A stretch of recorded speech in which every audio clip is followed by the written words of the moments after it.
What is the margin of error in your training program?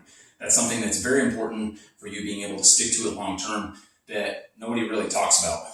People talk about it in different ways, but they don't really think about how much room do I have to mess things up and still stay on track. So for example, one thing that I've been working on for my sword fighting stuff is working on stabs into this ring.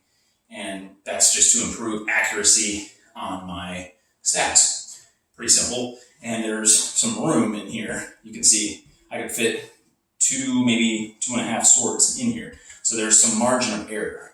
I can miss a little bit from the center and still make it into the ring. That is an example of having a margin for error. If you had a smaller margin of error, imagine having a sword that barely fit in here or a smaller ring. To have a larger margin of error, imagine me stabbing into like a hula hoop. A lot more room for me to make mistakes and still be successful. That's the point. So when you're talking about your training program, you have to ask yourself, do I have enough margin for error when things aren't really going my way? Maybe I get sick.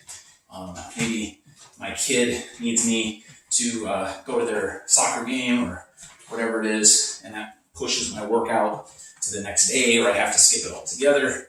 Maybe I have to stay overtime at work. It could be a million things, right?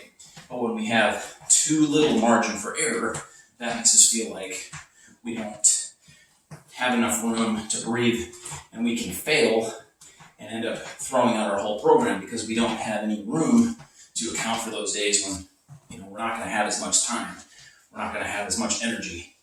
And if you have that really aggressive program, that program that makes you do a workout every day for an hour, or something that you just can't keep up with, whatever it is, then you're going to be more likely to fail and give up on your program, and then ultimately you won't reach your goal. So give yourself a bigger margin of error, and that's going to help you stick with your program long term and make more gains in the long run.